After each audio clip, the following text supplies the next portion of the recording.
I mean, Affinity just sounds better, doesn't it? Affinity Designer and Affinity Photo have been compared to Photoshop and Illustrator, rightfully so because they're very similar softwares. But in today's video, we're going to be looking at 7 things that makes Affinity so much better than Adobe. Before we start off with this video, I do want to say that all of these things are my own opinion. Some other people may have different opinions and prefer one thing over the other for different reasons. These are just my takes on why I love Affinity software so much better than Adobe ones. So if you don't agree with any of these, feel free, drop it in the comments, we can have a conversation about it. So let's jump right in with this with number 1, and that is the speed of startup. Now, the first thing you do with any software is start it up. And I've got to say that Affinity Designer and Affinity Photo start up a lot faster than Photoshop and Illustrator. So for me personally, that's a massive difference. Because at the end of the day, you want to get into the actual software as quick as you can, get what you want to do done, and moving on to the next thing. So as you can see here, the startup time for Affinity Designer is really quick. Now I'll let you go ahead and start up Photoshop and time it yourself. I mean, I'll wait if you want me to, but actually I won't because that'll probably take a while. So the startup speed is ridiculously fast, and it definitely makes a difference in getting started with your work. So on to the second thing. Now, iPads are a big thing in the design world, and Affinity software for Affinity Photo and Affinity Designer have amazing iPad softwares. They're basically the desktop version on your iPad. Now, comparing that to Adobe's version of Photoshop and potentially Illustrator, I'm not sure if they have one of those on iPad, but those two are very stripped down versions of their Adobe software on desktop. Granted, you probably can't do a lot of stuff on an iPad that you were able to do on a computer, but for Affinity, you've got the iPad softwares which can do the majority of things that you're able to do on the actual software on a desktop, and that's highly powerful. Not only does that mean that you can have the same save files transferred from your desktop to your iPad and still carry on working with it, but it just makes it so much more powerful, so much more usable on the go, as well as being able to use it on your desktop as well. Third thing, in my opinion, that makes Affinity so much better than Adobe is the aesthetic itself. Now, looking at the Affinity software, the software itself looks a lot nicer. Personally, to me, it looks a lot more colorful compared to something like Illustrator that we have here. Now, I'll be honest, I haven't pulled up Illustrator for a while, and I remember when I made the jump from Illustrator to Affinity Designer, I did think that Affinity Designer did look kind of cartoony and maybe a little bit too colorful. But now that I'm so used to the actual aesthetic of it, when I go back to Illustrator, it definitely looks a lot more old and in need of a real update, in my opinion.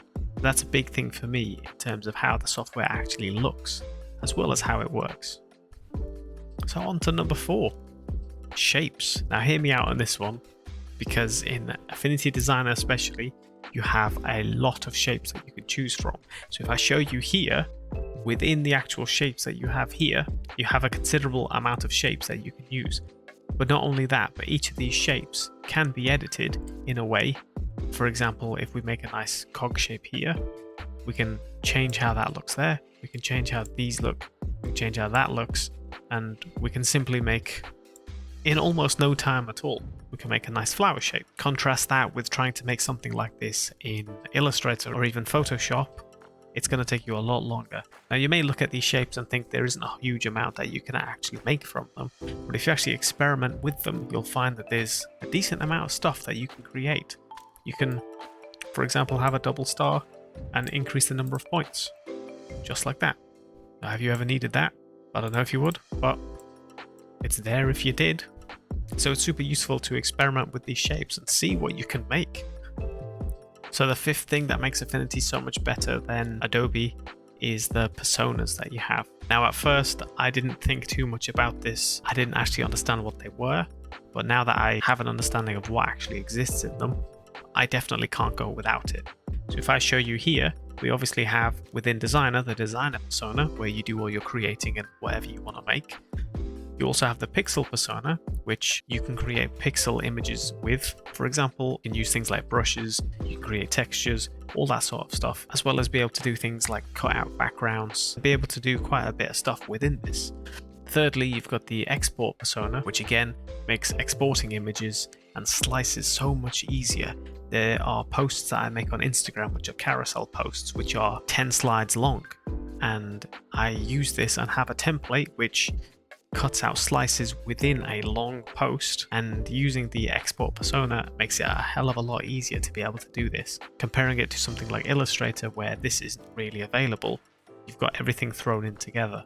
By having it in separate areas within Affinity makes it so much nicer to have, especially when you know where you want to be and what you want to do. So moving on to number 6, and this is symbols. Now I could be wrong, but I think Illustrator and maybe Photoshop have something like this. But my point of including it on this list is it was so much easier to find, so much easier to understand, and so much easier to use as well within Affinity Designer. So if I show you how it works, if let's say for example we have this blue sunshine looking thing that we want to use over and over again, we'd head over to the symbols and create it as a symbol. Simple as that. We have one there. And what we can do is we can bring another one in, bring as many as we want. We can copy this one, paste it again, put it over here. Now say for example, we think, you know what, I don't like the blue. No matter which one of these we pick, let's change the color of all of them will change without having to edit each specific different thing. And this makes it so much easier to make things where things are duplicated and change them all at once. Like I said, I think one of the softwares, or maybe even both of them, have this in the Adobe suite.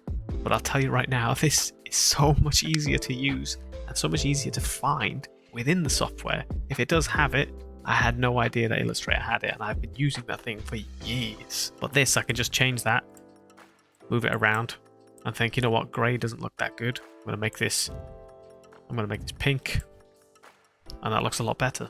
Simple as that. And lastly, number 7, the price. I've left this one to the end because it's a simple argument. The price for Affinity is a fixed price, whereas the price for Adobe is a subscription. Now personally, I'm not a fan of subscriptions, especially for software. I don't feel it's fair to pay for something on a monthly basis, even if I don't use it. Whereas with Affinity, one of their biggest selling points is their software price is a fixed price. So right now, and they do have sales on quite often, it's about £49 for Mac version and Windows version, and £20 for the iPad version. When this goes on sale, they often have 40%, 50% sales, so it's definitely worth it. So not only with that, you have the free updates. Now I do believe when they release a big update, whereas going from version 1 to version 2 or version 2 to version 3, they may charge for that update, but in between that, all the updates that you get are going to be free.